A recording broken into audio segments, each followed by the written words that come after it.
What if your data could think like a graph without forcing you to move a single byte? And what if your startup, named after a dog, could help you make that leap? Well, my guest today has done just that. I'm joined by the CEO and co-founder of PuppyGraph, and they're shaking up the enterprise data world with a bold promise. No more ETL. Just connect your existing tables and query them as a graph and do it instantly. It is a concept born from the fusion of two very different experiences.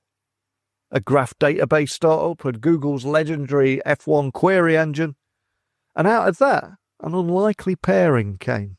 The idea that graph queries shouldn't be locked behind pipelines, copies, or complexity. So today we're going to talk about why enterprise graph tech has struggled to take off, how PuppyGraph's zero ETL architecture flipped conventional thinking, and what happens when you combine structured data with subsecond graph analytics. Because from cybersecurity to AI-driven chatbots, we're going to explore it all today, and the real-world use cases that are already providing that value, providing impressive outcomes. And yet, we'll also get to the bottom of that origin story of the name PuppyGraph, and it is as fun as it sounds. So a quick thank you to our sponsor, Careerist, before we dive into today's episode.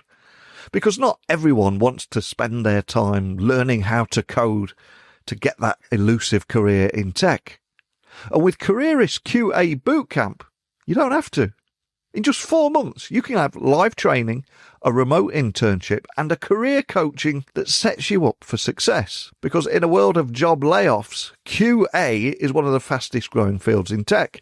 And there are currently 37,000 openings in the US right now, and with salaries up to $105,000.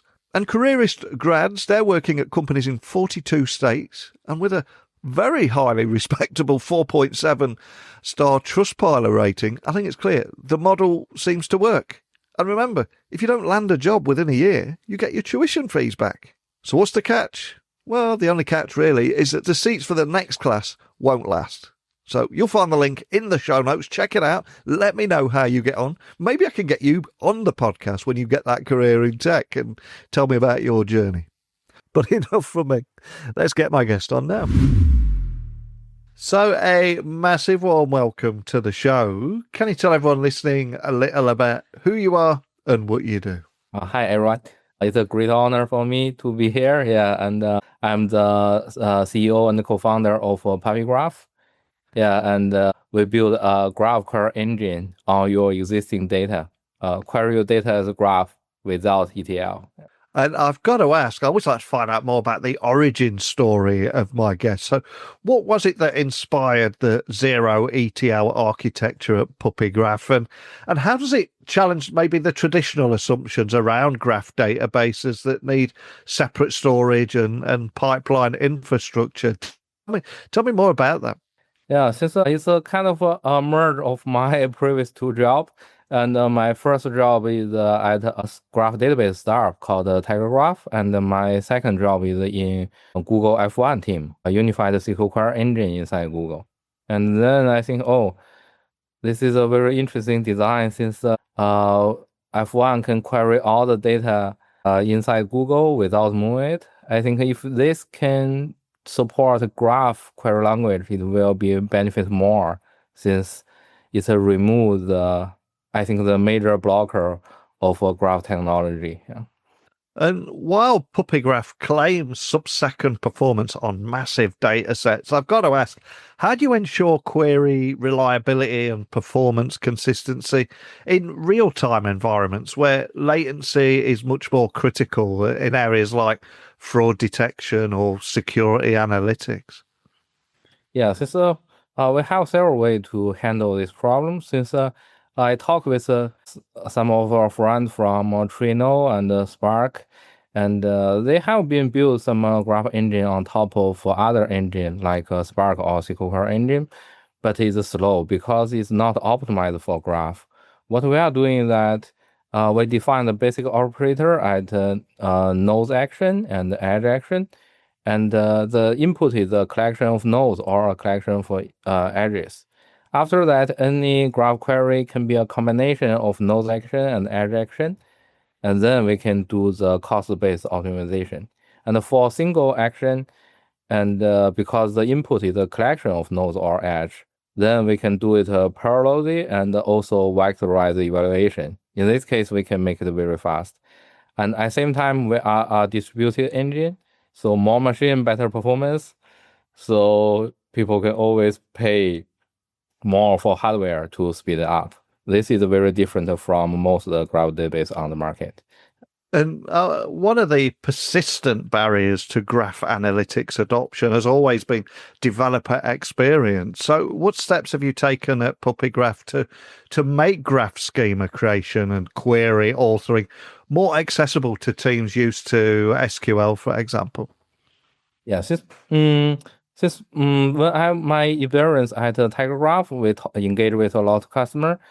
People need to prepare a very complex data pipeline to load data from somewhere else to graph database and then run graph query and graph algorithm. I think this makes the adoption of graph very slow.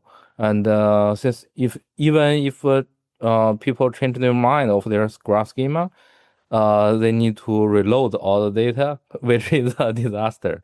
And what we are doing is that the people just need to tell us, oh, this table is a type of nodes, and this table is a type of edges. And after that, physically they still have a set of tables, but logically they already have a graph. Then they can just run graph query or graph algorithm as a graph database. So they don't need to rewrite the data. They just have a logical graph schema and is mapping to tables. And the underlying logic and the complexity, PuppyGraph will handle for users. And when doing a little research on you, I quickly learned that PuppyGraph promotes a single copy of data, multiple query engines philosophy. So, how do you handle concurrency and governance, especially when graph queries run alongside SQL queries on the same data sets? Uh, since we are a read-only engine, so then this is a big advantage of PuppyGraph as well. So if one single copy of data, you can support SQL query engine, Spark, or Graph query at the same time. You don't need to load into, for example, if in Graph database, you can no longer use SQL anymore. But now, because there are only one copy of data, and you can also use some other engine. And at the same time, we can batch write the result back to data lake. In this case, it's a batch writing, and then the result can be leveraged by other engine. In this case, it won't have a conflict. But of course, we sacrifice some features like transactional updates of graph database. So we don't support ACID at all. We just read-only engine catch the latest updates of data source. In this case, people gain the performance and the scalability of OLAP workload, but at the same time, the user no longer have transactional features like ACID. But based on our feedback from our user, because they already use data lake or data warehouse, the ACID feature is not what they want. So we satisfy what they don't want and make the features performance and scalability better for the users. Yeah. And when looking at where this technology delivers the most value, which verticals do you see as the most ready for graph analytics at scale, and where is maybe market education still needed in other areas? Where are you focusing here? We see some product market fit already, and I think the first one is cybersecurity, and we are very unique in this area since a lot of cybersecurity company they store all the data, all the logs into S3 as an object store. In this case, they still want a graph, but it's impossible for them to load in the data to graph database because data volume is too big. And at the same time, a single row of data is not very valuable because the machine generates data, it generates every seconds. And so because they already use the object store like S3 to store the data, and now we are on top of it and just bring the insight of their logs, and then they can have some very complex feature in dashboard, and also they can very happy with the subsecond performance. And we also have some others like chatbot, which is AI is popular. The large language model is very popular, and some users want kind of an AI data hub because they want to answer a data-oriented question. And at the beginning, they try text to SQL, but the real problem and the real blocker for them is that they have so many tables and they want to onboard more and more tables. In this case, if they just do prompt with SQL, it's very complicated. But now they can just add more and more tables into graph schema, and then just do some prompt and generate some graph query. In this case, the prompt engineer is much easier, and based on their feedback, their internal customer is pretty happy about the chatbot. It's already generated some value. And of course, there are some there are some other industry like anti-fraud and supply chain. And especially when the data is big, we are kind of the unique solution in the area because it's scalable and the cost is very low. And what role do you see GraphRag playing in shaping a future of enterprise AI applications, especially, and I would say this is probably the most important part at the moment, in reducing hallucinations and improving response accuracy? What role do you see GraphRag playing there? In my understanding, text SQL is something like self-driving of a car, and text to graph query is a kind of a self-driving of a train. So there are already rails there. The one type of node can only connect to several type of edges. In this case, when you do the prompt, you just let the LLM know the semantic of each edges and each type of nodes, and then they can have a very good understanding. Otherwise, you need to teach LLM like these two table can join on which foreign key, and especially when there are many tables in the enterprise, which is a very common situation, it will be very hard to do the prompt, especially when some of customer want to onboard more internal team inside their company. It's very hard. It's will spend a lot of time to onboard more tables and more semantics. And you do have a relatively small team. I think you've got 15 employees and $5 million in seed funding. So, how are you prioritizing between engineering innovation, go-to market growth, and building out your partner ecosystem? You've got a lot going on here. How do you get that balance right? Yeah, we are highly dependent on the customer request. Since we have a roadmap, but the priority is changing all the time, and is really based on our customer request. And we believe that the feature customer want is the feature useful. And yeah, so we don't want to build a car internally and then without any outside feedback, and then no one want to drive it. So we want all the features based on customer request. And but of course, we will discuss with the customer whether it's a real request or is something unnecessary. So, but usually our customer are very smart. They provide some very useful feature and a request, and the request can be leveraged by other customer as well. Yeah. And if we look ahead, I'm going to try and get some teasers out of you of what we can expect next year and beyond. What would you say are the most critical features or indeed capabilities that you plan to develop in the next 12 months and ultimately help you stay ahead of potential competition from traditional database or graph vendors that are out there? Anything you can share around your plans? Yes. First is that we want to make our auto graph schema auto generator better. In this case, user can just connect to their data lake or data warehouse, and then graph schema can be auto generated. And at the same time, we want to make our MCP and also the LLM framework more robust and easy to use. In this case, all the pipeline can be smooth, like connect to data source and auto generate the graph schema and auto prompt it to LLM, and the user can just ask a question to it. I think this is was a main feature we are development in development. Yeah.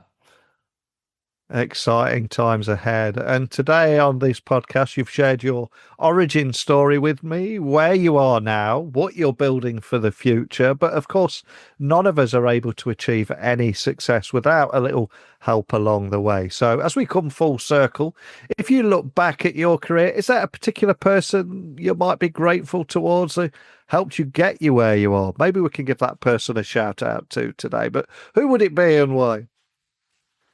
Yeah, since I think about this problem for many years. Since when I was at the TigerGraph, I think it's a very cool technology, and the performance is good, and people reaching out to us.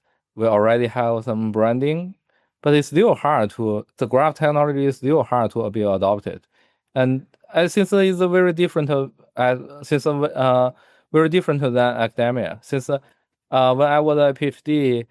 I read a lot of paper about the graph technology, but it's very hard to adopt it by industry. And until I joined Google, I think, oh, maybe it's the reason like ETL is the main blocker. Since when I was F1, the advantage of no ETL make a lot of internal team of Google connect to F1. And at the beginning, I think we only support several data source, but then more and more team have more and more data source and data format reaching out to F1 and then do the integration. I think, oh, this may be the reason why it can be the unified SQL query engine. And maybe it's the key reason of remove the blocker of graph adoption. And based on our feedback last 2 years, I think is I think we find the answer, and our customer are pretty happy about this. Yeah, it's the main reason they choose PuppyGraph because their data is so big and they don't want to do the ETL. They just want to have the value first and then do more investment. Yeah. Love it. And for anybody interested in finding out more information on all things PuppyGraph, a graph query engine for all your data, where would you like to point them? Where can they dig a little bit deeper and find out more information about it? Yeah, we have our website is puppygraph.com, and the domain name also, only costs us $3. Yeah, and we put a lot of demo and the technical blog, and have some summary like different graph technology and how different industry leverage graph technology. And not only about PuppyGraph, but also we do some investigation and share some knowledge we have about the graph. Yeah. Awesome. Well, I'll add a link to everything. Before I let you go, a question I've got to ask was, where did you get your name from? Where did Puppy come from? You said it was a $30 domain name. That's got to be attractive. But was there another story behind choosing PuppyGraph? Firstly, that we have Puppy in our team, and the second reason is that one of our angel investor was the first VP marketing of Neo4j, and he told me that something cute and everybody familiar with and also what you are doing. So it's a PuppyGraph. Yeah. And of course, the third reason is the domain name only costs us $3. Oh, what a brilliant story. Well, I'd love to stay in touch with you, see how your story continues to evolve. But more than anything, thank you for joining me today and sharing your story and all things PuppyGraph. Wish you the best of luck for the future, but thank you for sharing it today. Yeah, thank you so much. Yeah. A real treat meeting my guest at the IT press tour. And I don't know about you, but there's something refreshing about seeing deep technical innovation delivered with such clarity and good humour too. And the idea that you can keep your data right where it lives and still tap into the power of graph analytics feels like a genuine unlock for so many teams. And what stood out to me most was this focus on solving real pain points, not by adding more layers or buzzwords, but by simply removing barriers. No ETL, no reloading, just one logical schema layered over your existing tables. And it's fast, distributed, and it's built with the kind of engineering precision that you'd expect from someone who's been inside both TigerGraph and Google. And of course, there's the branding. In a space that usually takes itself far too seriously, PuppyGraph is a timely reminder that powerful tech can still be playful. But these are my takeaways. What did you think? Are graph queries finally ready to break free from their niche? And is the future of AI-powered analytics actually hiding in your table joins? Let me know. I'd love to hear your thoughts. techblogwriter@outlook.com, LinkedIn, X, Instagram, just @NeilCHughes. Pop over to Tech Talks Network. You'll find 8 different podcasts that I host. And you'll also find everything that I've recorded at the IT press tour on the Infrastructure as a Conversation podcast. But that is it for today. So thank you for listening as always. And I'll speak with you all again soon. Bye for now.